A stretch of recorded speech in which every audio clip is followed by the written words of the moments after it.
Hi, Brenda Herchmer here.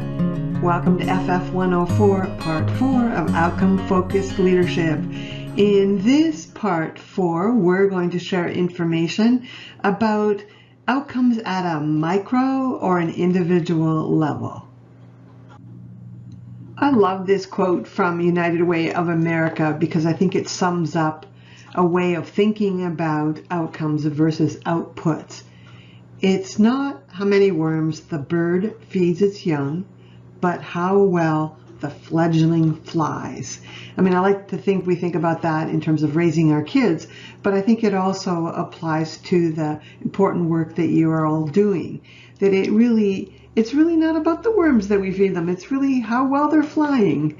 And I think that's important to keep in mind. So at a micro level, when we're thinking about outcomes, we're thinking about the outcomes that are delivered by your programs, your services, your events, and your activities, because they all need to be measured. And it really comes down to the difference that your program is making in someone's life. How is their life going to be better? For who is it going to be better? How or what outcomes do your stakeholders consider to be the most important? How does this fit into the broader community goals and priorities? And are these outcomes different from what you're currently delivering? And can you prioritize them within the context of the broader public good?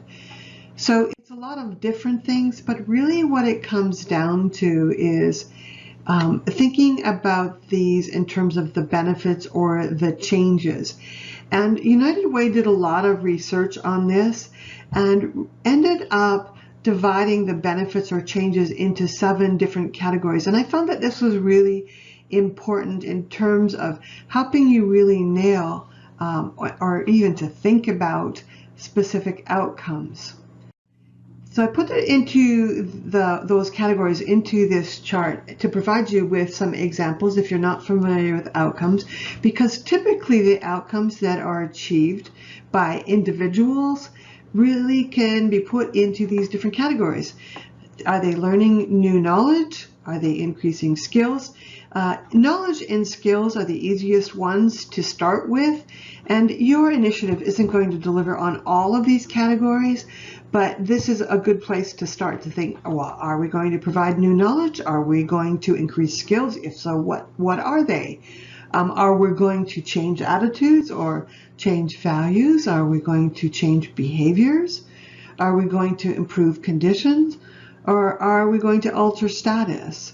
And so each of those is legitimate and is a qualitative form of outcome in most cases as well, but you can measure them.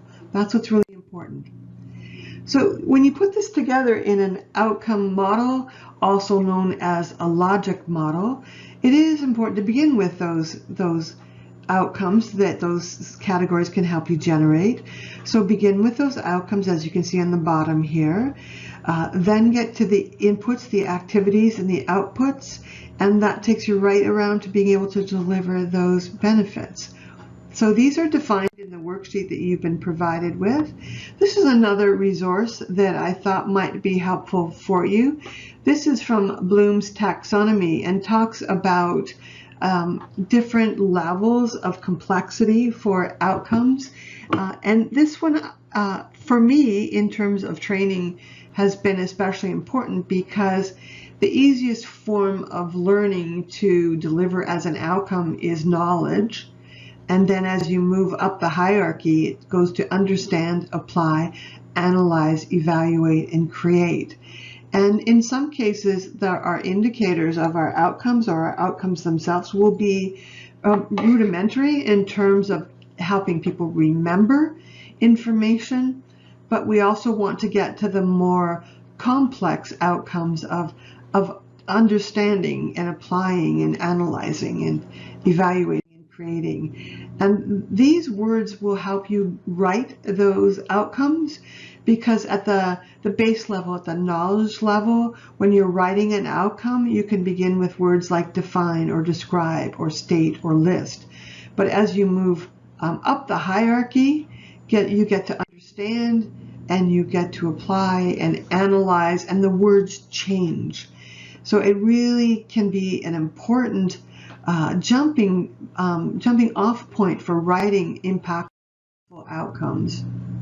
And the third level gets you to problem solving and evaluating and creating.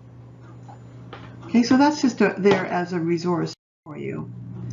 Once the outcomes are identified, you typically have to identify indicators, because you write an outcome, but then it's like, how are we going to know? How are we going to know that outcome is being delivered? And you then can develop the measurement tools, and then reward and invest in the program, services, and behaviors that best deliver those outcomes and those indicators.